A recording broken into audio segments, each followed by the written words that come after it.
Hello, my name's Paul McCarthy with Hero Facility Services, and this is episode 20 of Facilities First. I'm lucky enough today to have one of the best connectors in facilities, great guy and a friend of mine, Steve Ward. Why don't you join us? Hey, how you doing, Paul? Good, good, good. How's everything going? It's going busy as always, but that's the life of facilities, right? Exactly, exactly. Well, thanks for joining me. And you know that we may go anywhere with this, but Right. let's start off with some rapid fire. So, Absolutely. give me the first word that comes to mind when I say them: coffee, energy drink, or straight chaos. It's got to be coffee. Homicide's frowned upon, my friend. Favorite part of the facilities industry? Ooh, I'd say probably the camaraderie and team mentality that comes with it. Awesome. Most underrated skill in facilities? The ability to keep track of everything during the chaos. For my vendors, one thing vendors get wrong when they network. Ooh, I'd say being pushy, right? Genuineness transforms and translates through everything. Nobody likes pushy salespeople, right? Yeah, Business should come casual. Build a friendship first, and the business will come. exactly. Exactly. Uh, this is going to be a good one. One word that people would use to describe you: Uh, Charismatic. charismatic. City fitness walkthrough, sneakers or dress shoes? 100% sneakers. You got to be comfortable. Connects FM in one word. Uh, Connection. I mean, that's literally where the name comes from, right? Yeah. Connection and facilities management. ConnexFM. Yep. Last one. Best networking advice you ever got? Just to be yourself, right? You got to be genuine. Nobody wants to get to know you and then find out that down the road it was all facade that you just put on. Yeah. Yeah. And so Peyton's going to love me because I'm going to take a pivot already because you said something about when we talked about vendors Mhm. is, you know, don't be pushy, build a relationship. And I think that's something that I from this from and I don't like using the word sales, but from my position, I'm starting to see a shift into a relationship more style sales. Are you seeing that as well? Absolutely. And I think organizations like Connexer, I think, are a big part of that because people are starting to see the value of building relationships, and that's why I think you don't see so much the title sales anymore. You see business development, right? Because that's really what it's about. Your job is to grow the business, and one of the ways that you're going to grow the business is by bringing in new clients. And the easiest way to get a new client is to become friends with somebody because guess what? I like doing business with people that I'm friends with. It's people that I can trust. Exactly, exactly, and that's that's one of the cool things when you do have that friendship. Because I'll be honest, on the vendor side, it's a lot easier for me to get a call from you and say, "All right, JA, you know what that means. Mm-hmm. You messed up on this, and we can talk through it because there's that trust that's already built in that Yeah, friendship that we have." exactly. So that's just a good word of advice for anybody new in facilities, anybody on the vendor side. Remember that our facility managers, they're human too. Yeah, And we're don't people. be a used car salesman. Sorry if you're watching and you're a used car salesman. So we talked about Connects a little bit, and I'm going to call you kind of the mayor of Connects. So, I mean, this year I walk up to you, shake your hand, and you're introducing me to people left and right. You're co-chair of the membership committee. What made you lean into Connects? Just how hard you have? I'd say it was just how welcoming everybody was. I came into the facilities management world with zero experience whatsoever. Mariah Kingan was with DaVita at the time. I was a dialysis technician working for DaVita. She saw something in me that I guess nobody else really saw. She gave me an amazing opportunity. And almost immediately, within a couple of months, I was at my first Connects convention. And everyone there was so incredibly welcoming, willing to sort of teach and guide me through the process. So when an opportunity came up to join the membership committee and to have that impact on somebody else who was joining the organization maybe for the first time, it was something that I couldn't turn down. I've had this conversation with another facility manager. You and I are probably getting in our third-ish, fourth quarter time, um, and it, and it's more about giving back now. Yeah, It's about mentoring. And so I know with the membership committee, and I know that you probably take FMs under your belt, under your wing, just as a friend, Yeah, and definitely. that's important. So, do you have any mentors right now or mentees that you're working with? Yeah, and it's funny because you would think being the facilities guy that would be purely from the facility side, but I've almost found myself mentoring the vendors more so because I'm able to offer some perspective. Because for years I worked in sales before I came into the facilities role. So when I see these new members come into the conference, I try and guide them like, hey, don't be this guy. Here's what you can do to really succeed. This is how you can build these relationships. And then, obviously, from the facility side, uh, I have an important title, but I don't consider myself an important person. You know what I mean? So I'd be the last one to offer guidance to people unless they absolutely want it, and maybe I'm good at it. But I I just try to be honest and genuine with people. The most important thing out of this, whether it be either side, facilities or vendor side, is just to build relationships with people, be yourself, form friendships, and never stop learning. Yeah, I mean, that's a great point. And the one thing, I've been in this industry about a year and a half, in facilities, but I did restaurants, I did property management, so I kind of did the other stuff. Yep. But it all comes back to the word relationships, Yeah. Yeah. and When it's Mariah hired me, I reported directly to her. We also worked for Prince Reed, who was formerly with DaVita. He's with United Healthcare now.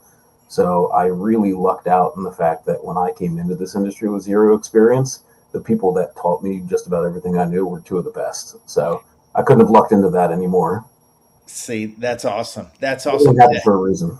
Yeah, to have those mentors that help you grow. And I think, the great thing about it is knowing that somebody's going to take a chance on you. Yeah. And that feels good. So let's talk about city fitness. Hmm. Now, gyms are a different beast. So tell me, you came from DaVita clinics to a gym. How would you compare those two? Ooh, it's the phrase that everybody loves to use is apples versus oranges, but it's still fruit. You know what I mean? Yeah. So HVAC is going to be HVAC, plumbing is going to be plumbing, electrical is going to be electrical. Those issues are going to pop up no matter where you're at. The main difference is the challenge when I was in the healthcare industry was like the Centers for Medicare Services. The government wanted to know that you were doing everything up to code. And the challenge now is our members themselves in the gyms. We have three core values, right? Smile, clean, and cutting edge. And if the facilities team isn't on top of things, none of those work, right? Nobody's smiling when it's 85 degrees in the studio, right? Yeah. And if things are constantly breaking down, the members aren't going to be happy. So we have to keep on top of that. But we sort of view ourselves more as a hospitality company than an actual gym. Because anybody can line up some treadmills and put some weight benches out, but it's Yeah. the experience that we offer our members that differentiates us from the other gyms. So And that's one thing about facility managers that I don't think people truly appreciate is y'all are a huge part of the experience. yeah, And so, these operators, I know they lean on you and they use you for your knowledge, but that that behind the role scene that you take is is why I started this and why I wanted to put a spotlight on you guys, because we as customers and clients, we don't see all the mixing and all the problems going on that you're having to deal with on a daily basis. yeah. When everything goes smoothly and it's comfortable in the gyms and nobody has any issues, nobody knows who you are, right? But the minute something goes wrong, the CEO knows your name. you know. Exactly. Exactly. It is thankless at times, Yeah. and you kind of have to be Gumby and go Yeah. with the flow. Yep. You gotta be flexible. So let me ask you, because I'm on the vendor side, Hmm. what is describe your favorite vendor and tell me why. Ironically, if I had to name, like, you want an organization or one individual person? Just a, you don't have to say any names, just Okay. a outline them. Yep. It is a guy who I think I met for the first time face to face at the mid-year conference in October. Okay. and it's somebody that I had never done business with before. I'll give you a little clue in the fact that they joined the membership committee. All right. I was with the membership committee for a couple of years. He joined. I very casually knew him. Uh, See him in the hallway. Hey, how you been? Shake hands. Off you go. All right. When he joined the committee, he reached out to me. He said, "Hey, at the mid-year, we're having this dinner. A couple friends are getting together. I'd really like to get to know you better. Why don't you join us?" I said, "Sure." We were chatting before we went into dinner, and because we were in the middle of a conversation, we wound up sitting next to each other, and we literally just talked life, kids, family, business, the whole 9 yards for like 3 hours, and realized in that one dinner that we were best friends and just never knew it, right? To the point that when my good friend and my co-chair, JP Fulton, left the membership committee, I asked him to be the co-chair with me, right? And Okay. it's been lights out since then. He's a great guy, and none of it would have happened if it wasn't for ConnexFM. So one of this guy now who I'm super close friends with, both in work and outside of work, was 100% purely because of my connections through ConnexFM. See, that's awesome. And once again, anybody watching, anybody that's new into the facility world, it's about those relationships and getting to know the person and not the facility. Yeah, and another example is in the very first conference that I ever went to, I met somebody who's like the vice president of business development, right? Not sales, but business development for a rental company. And there has been more than one times where last minute, hey, I need a scissor lift. Hey, the air conditioning died. Can you get me spot coolers? And if I was anyone else, it might not have happened because it was like always, it's always spot coolers go down when it's 96 degrees and everybody wants spot coolers, right? That's when the air conditioning dies. But I've been able to call in favors because I know these people through Connects. And it's a lot easier to tell some guy no, and it's really difficult to tell Steve Ward no because that's your buddy, you know? Yeah. And that's, I mean, that's what you get for being the mayor of Connects is Exactly, right? nobody can say no to you. You have to count on your vote next year, right? Yep. Yep. So I have to laugh a little bit because if y'all hear something in the background, Steve had to feed his dog a piece of white bread to go into his bedroom, and we thought that was going to solve it, but it sounds like your dog still wants you. I'm a popular guy, man. It ain't just vendors that want a piece of Steve Ward, you know? He's like, "Dad's talking, Dad's talking." Who are you talking to? Why is there a person in the house? So we've kind of pounded in facilities as a relationship business, but it's also a high pressure business. Yeah. And so what does a what does a normal no, I never use the word normal. What does Typical. a high pressure day look like for you? Oh, man. It never stops, right? So it sounds totally cliche, but it is a 26-hour a day, 8-day a week job. The universe does not care if I am sitting on my couch eating a bagel in the morning or if I'm at my son's flag football game on a Sunday. You know, Yeah. the phone calls will not stop unless you force it, right? There are Yeah. times where you have to force yourself to disconnect. Um, I do it every time that I coach my son's 11U travel baseball team.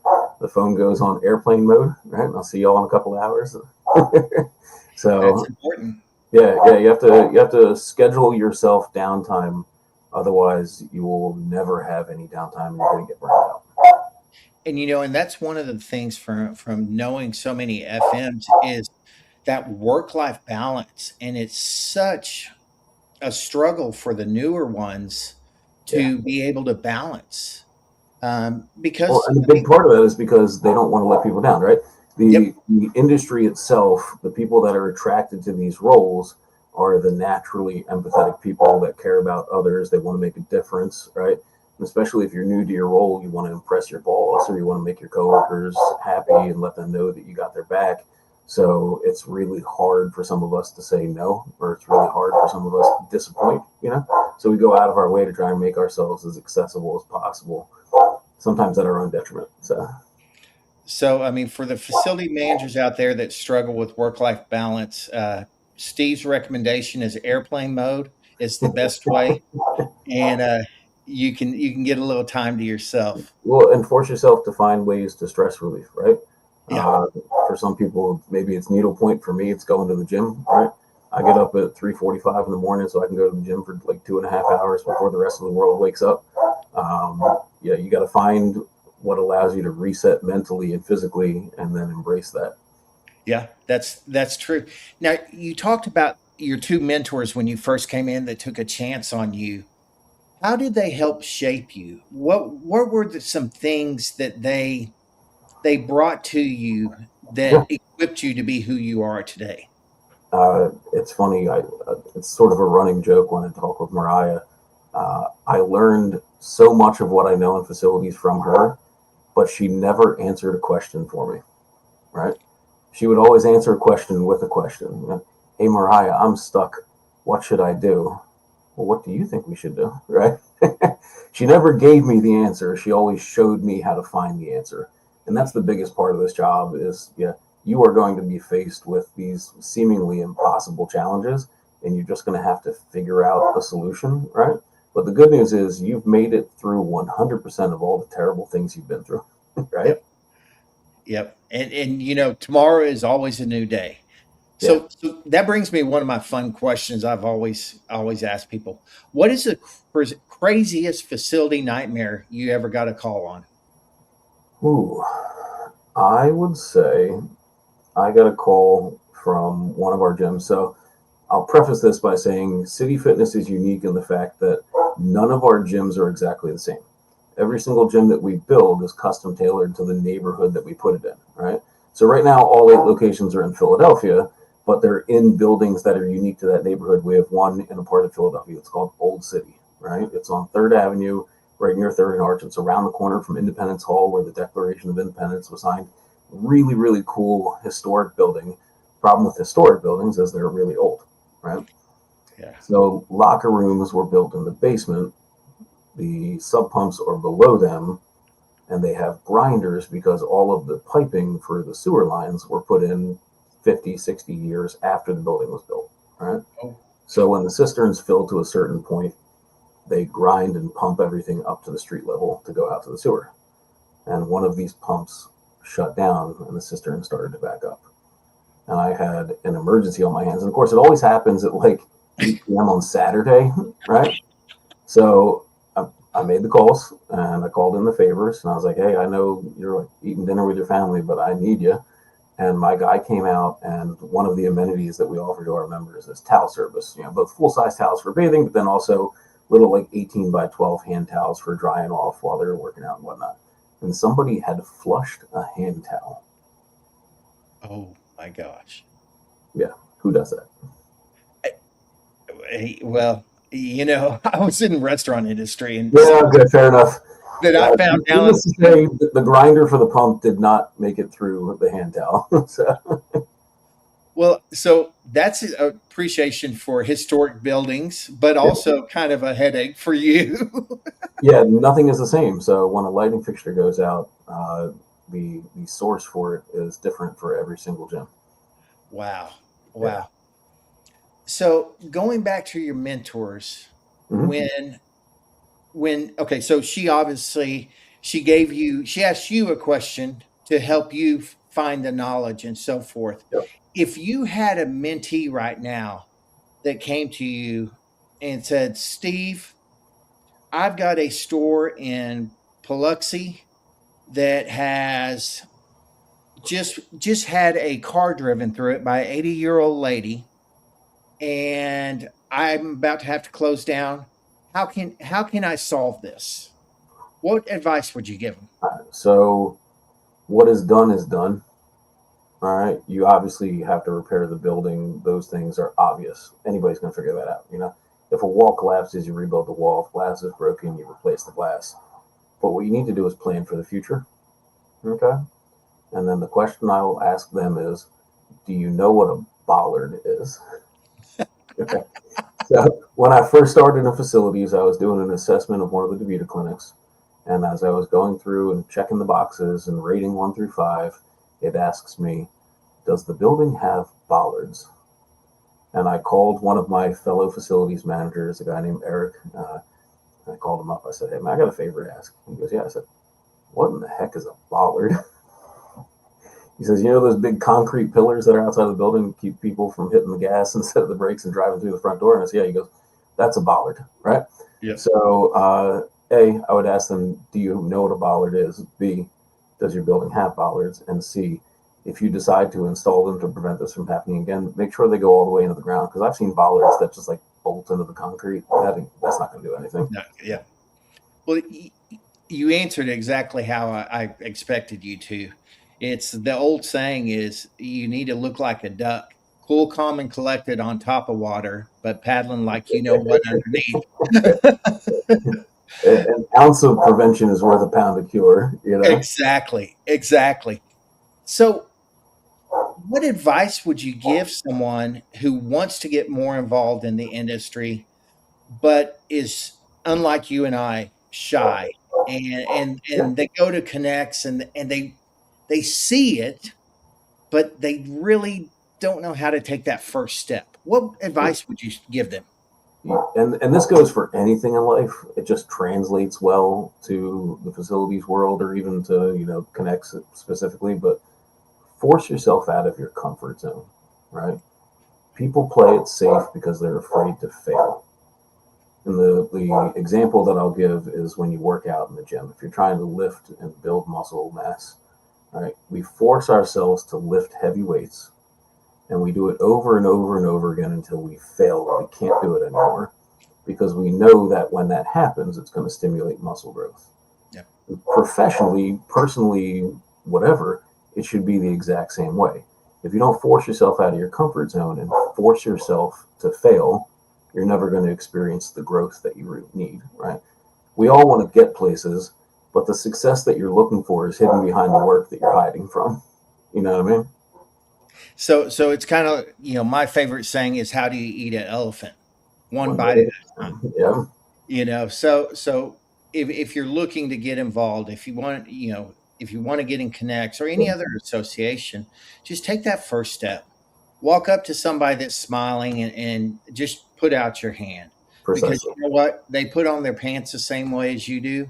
And you might get lucky and you might get Steve and he'll walk you around and introduce you to everybody in the association. That's my So job. That's my job. My job is to smile, shake hands, and to help people. exactly. Doesn't Exactly. matter if it's in facilities or if it's in connects. I'm just trying to Yeah. help. Yeah. And you are truly a great ambassador. And I know that Kay and Tammy are probably going to watch this and they're going to send us a message later and some little smart thing about us being on here. But they do a great job over there. Connects does a wonderful job. It's a great association to be connected to. And it goes back to the community, the facilities community, and the facilities Absolutely. relationships that you build. There are so many people that I know you and I have met along the way that we consider true friends. Yeah, absolutely. And we'll text them and say, "Hey, did the kid win last night?" Yeah, And it's cool because when you take that next step and that next level, it's it's life changing. And so I'm gonna put that in a pretty bow with vendor calls you, cold call. yep. Somehow got your cell phone. You don't know how. It says, "Hey Steve, this is Greg from XYZ. I just want to know if we could chat about your plumbing service." How do you respond to that? I, I try to be grateful, right? Grateful that they looked at the hundreds of facilities people that were there and decided they were going to reach out to me. I also look at it from their shoes, right? It's the same thing that I said when people reached out to me before the conference. If somebody's going to take the time to type what is obviously a personalized email, you can tell when it's just chat GPT, insert name here, etc. Okay. Like you can see when that stuff happens. But if somebody's going to take the time to make a personalized email, for example, I had somebody in my LinkedIn profile. It says that blah blah blah. Steve Ward, director of facilities dude, dad, baseball coach, etc. A guy emailed me before the conference. He goes, "Hey, facilities dude, love the LinkedIn profile. Can we get together?" I'm gonna write that name and that booth number down, and I'm gonna make a point to stop by because if you're gonna take the time and the effort to reach out to me, then the least that I can do is give you 2 minutes of my time to get to know you. maybe you're a fit and we wind up doing business together. Maybe you're not a fit. And you know what? If you're a decent person and I like you and somebody goes to me and they go, hey, do you have a vendor for this? I go, well, I don't, but I know a guy, right? Yeah. That's what it's all about. Yeah. And that's, that's, I love that you say that because, from the business development, the client relationship people, they send emails all the time and they don't get answered. And I know it's a frustrating point for them, but I try to make it more fun. One of my big things I say is I'm horrible at baseball. I was never a good pitcher, so I'm not going to pitch slap you. That's great. And it's those small things like that that just show you're human, and it builds that human connection. Exactly. So we're going to end it with our two questions that I end Oh, every show with. okay. And I'll give you an option, whether it's going to be facilities or life. But what hill will you die on? I'm going to give you two answers then because I can't play by the rules. All right. Okay. I'm going to give you the professional one and I'm going to give you the personal one. Okay. Professional one, I already said it earlier today, but an ounce of prevention is worth a pound of cure. If you spend a little bit of money with preventative maintenance, it'll save you a lot of money on reactive maintenance. Okay. From a personal standpoint, it's Monty Python and the Quest for the Holy Grail is top 5 comedy movies of all time. Yeah, I think you just aged both of us. Thanks, Steve. All right, the second one, and this one always kind of stumps people, but I heard it from a guy and I fell in love with it. But what's the one question I didn't know to ask you in this talk, but I should have asked you? All right, so those who knew the answer to the first question are going to understand my answer to the second question. What is the wing speed of an unladen swallow? What is it? African or European? Well, I tell you what, this has been enjoyable, and like I said when we started this and went down this road, it's probably going to end up two guys sitting by a fire talking. And I'm blessed to have you on the show, and I appreciate your time and taking the time out. And I will see you at the next conference, and Absolutely. I'll I'll be let in you Midtown in I'll let Louisville. you walk me around, and we'll you know what we'll do? We'll campaign for you. Beautiful. I'm going to run for the board, and one of these times I'll make it on the ballot. So I'm looking forward to it. I'll be your campaign manager. Beautiful. All right, brother. Well, we appreciate you coming on, and to everybody watching, we appreciate y'all, Yeah, and thank you. have a blessed day. We'll see you next time. You too. See you, buddy.